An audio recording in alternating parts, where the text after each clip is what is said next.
வணக்கம். இன்றைய பார்வை உங்களை வரவேற்றுக் கொள்கிறது.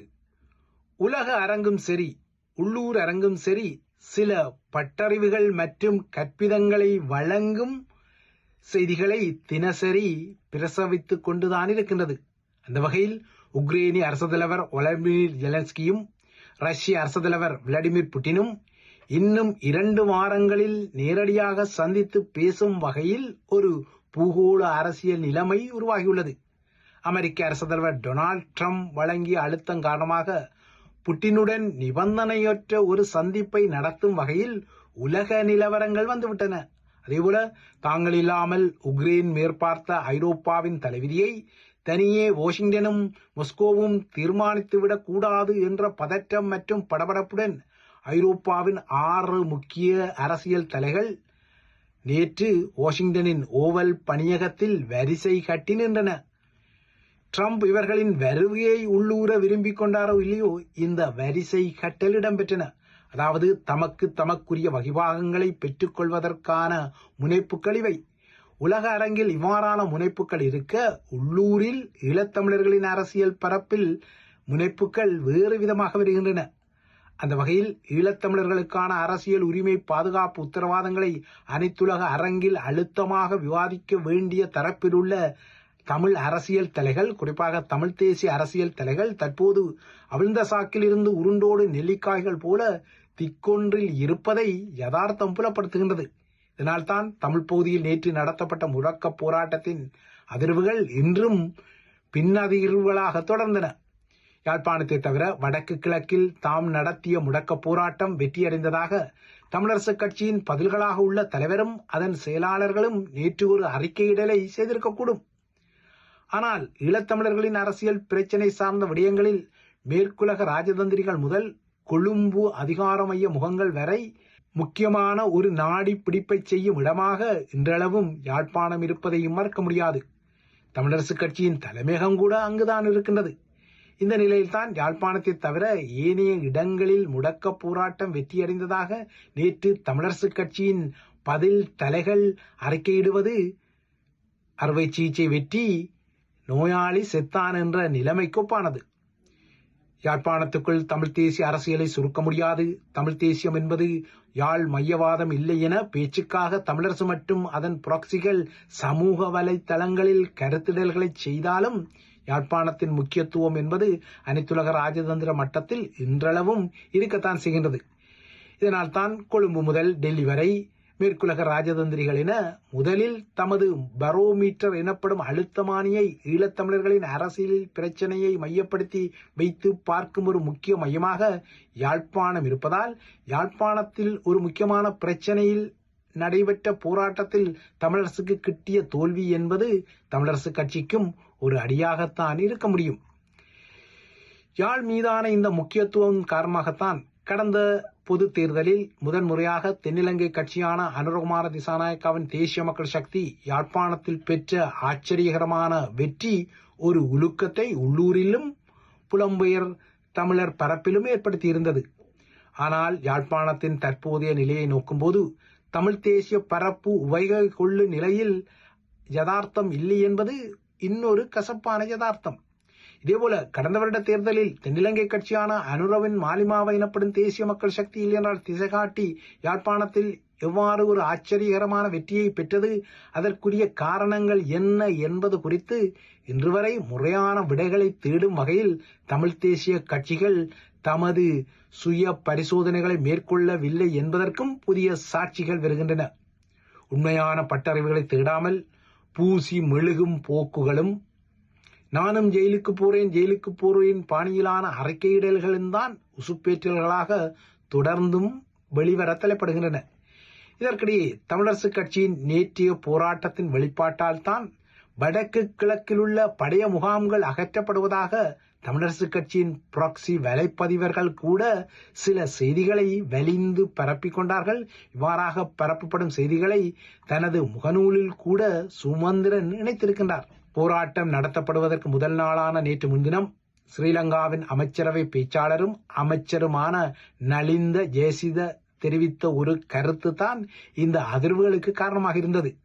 முத்தையன் கட்டில் இடம்பெற்ற துன்பியல் மரணத்தின் பின்னர் வடக்கு கிழக்கில் உள்ள படைய பிரசன்னம் ஒரு பேசு பொருளாக மீண்டும் முன்னிறங்குக்கு நகர்த்தப்பட்டாலும் உள்ளது உள்ளபடியே வடக்கு கிழக்கில் உள்ள இராணுவ பிரசன்னம் என்பது பல வருடங்களாகவே தமிழர்கள் மீதான கட்டமைக்கப்பட்ட ஒரு ஒடுக்குமுறையின் வடிவம் என்பதை யாரும் மறுத்து கொள்ள முடியாது.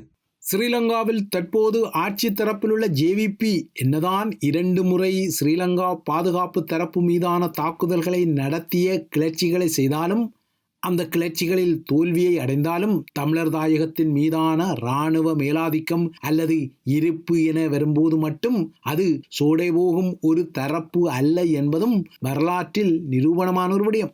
எனினும் தற்போது அனைத்துலக நாணய நிதியமான IMF வழங்கிய செலவீன சுருக்கம் காரணமாக நாட்டில் ஊதி பெருத்துள்ள படைய செலவீனத்தை கட்டுப்படுத்த வேண்டிய நிலையில் அனுரகுமார திசாநாயக்கா அரசாங்கம் இருப்பதால் இந்த கடப்பாடுகளின் அடிப்படையில் கொழும்பு அதிகார மையம் இதற்காக சில காய் நகர்த்தல்களையும் செய்து வருகிறது. அவ்வாறாக இடம்பெற்று வரும் காய் நகர்த்தல்களின் ஒரு அங்கமாகத்தான் வடக்கு கிழக்கில் தமது படைய நலன்களுக்கு பெரிதும் மூலோபாயமாக பயன்படாத இடங்களில் இருந்து படை முகாம்களை அகற்றிக் கொள்வது எனவும், அவ்வாறாக அகற்றப்படும் படை முகாம்களை பெரிய முகாம்களுடன் இணைத்துக் கொள்வது என்ற நடைமுறையும் பிரயோகிக்கப்பட்டு வருகின்றது. கடந்த ஜனவரி மாதத்திலிருந்து இந்த நகர்வு மெல்ல மெல்ல நகர்த்தப்பட்டு வருகின்றது. அந்த வகையில்தான் முத்தியன்கட்டிலுள்ள ஸ்ரீலங்கா இராணுவத்தின் சிங்க படைப்பிரிவின் 12வது படையணி முகாம் கடந்த ஜனவரி முதல் படிப்படியாக அகற்றப்பட்டு வருகிறது. 250 படையினர் இருந்த அந்த முகாமில் தற்போது இருக்கும் படையினரின் எண்ணிக்கையும் 25ஆக குறைந்துவிட்டது. படை முகாம் சுருக்கப்பட்டு வரும் நிலையில் முத்தியன்கட்டில் ஒரு துன்பியல் மரணம் இடம்பெற்றமை வெளிப்படையானது. ஸ்ரீலங்கா படைத்தரப்பில் உள்ள சிலரின் ஒத்துழைப்புடன் இடம்பெற்ற இந்த சம்பவத்தில் படைத்தரப்பிலும் 3 கைது செய்யப்பட்டு தடுத்து வைக்கப்பட்டு இன்று அவர்கள் மீண்டும் சட்ட நகர்வுக்காக தோன்றியிருப்பதாக தெரிகிறது. இந்த நிலையில் தமது தரப்பு நேற்று நடத்திய போராட்டத்தின் வெளிப்பாட்டால் தான் வடக்கு கிழக்கில் உள்ள படைய முகாம்கள் அகற்றப்படுவதாக தமிழரசு கட்சியின் ப்ராக்சி வலைப்பதிவர்கள் சிலர் உரிமைகோரல்களை செய்வது வேறு விடயம். தமிழரசு கட்சியை பொறுத்தவரை அதன் கோரிக்கையில் குறிப்பிடப்படும் வடக்கு கிழக்கின் இராணுவ பிரசன்னத்தின் மீதான எதிர்ப்பு நிலை, இல்லையா அந்த பிரசன்னத்தை அகற்ற கோரும் நிலை குறை மதிப்புக்கு உரிய விடயமல்ல. ஆனால் இந்த கோரிக்கையை அது தனது கட்சியிலுள்ள சில முகங்களின் தனிப்பட்ட நலன்களுக்காக பயன்படுத்த முனைந்த நகர்வுதான் நேற்று அதற்கு இந்த போராட்டத்தில் வெற்றியை வழங்காமல் ஒரு அடியை வழங்கியது. அடுத்த வருடத்தின் 1வது அரையாண்டு காலப்பகுதிக்குள் வடமாகாண சபை உட்பட்ட மாகாண சபைகளுக்கு இலங்கையில் தேர்தல் நடத்தப்படும் என ஏகேடிஆரின் தளபதிகளில் ஒருவரான அமைச்சர் பிமல் ரட்நாயக்கா நேற்று முன்தினம் கிளிநொச்சியில் தெரிவித்த பின்னணியில் அடுத்த வருடம் வடக்கின் முதல்வராக ஆசைப்படும் சுமந்திரனின் நகர்வுகளும் எதிர்பார்க்கப்படும் நகர்வுகள்தான். பிமல் ரட்நாயக்காவை பொறுத்தவரை தற்போதுள்ள சில சட்ட சிக்கல்கள் தீர்க்கப்பட்டு ஸ்ரீலங்காவுக்கான புதிய அரசியலமைப்பு உருவாகிக் கொள்வதற்கு முன்னரே மாகாண சபை தேர்தல் நடத்தப்படும் என்பது செய்தியாகின்றது. இதனால் சில முக்கிய விடயங்களில் சுமந்திரனின் அரசியல் இன்னமும் முளைவிடத்தான் செய்யும்.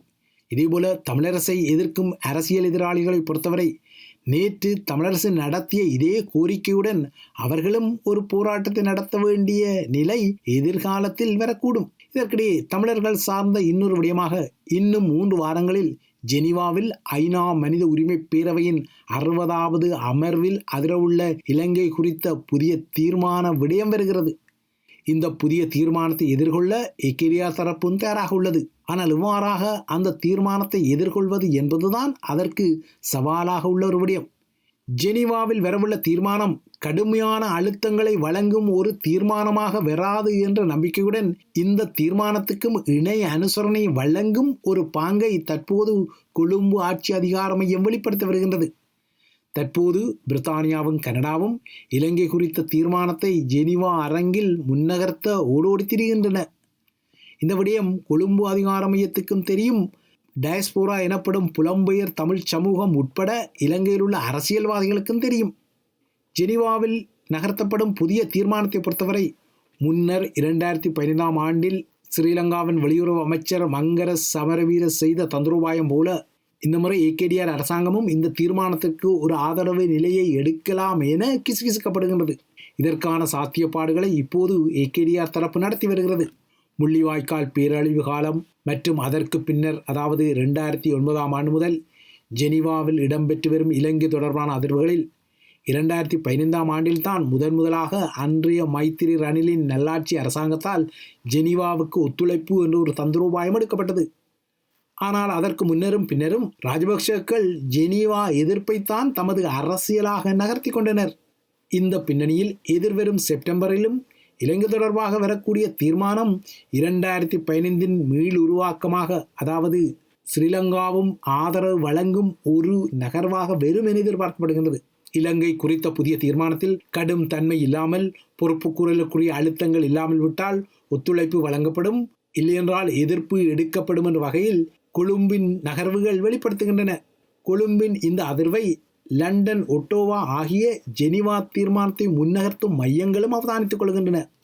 புதிய ஜெனீவா தீர்மானத்தில் கொழும்பை கோர்த்து கொள்வதற்கு ஜெனீவா, லண்டன், ஒட்டோவா அதிர்வுகள் வந்து கொள்வது புலம்பெயர் தமிழ் சமூகமும் எதிர்நோக்க வேண்டிய ஒரு முக்கியமான விடயமாக மாறியுள்ளது.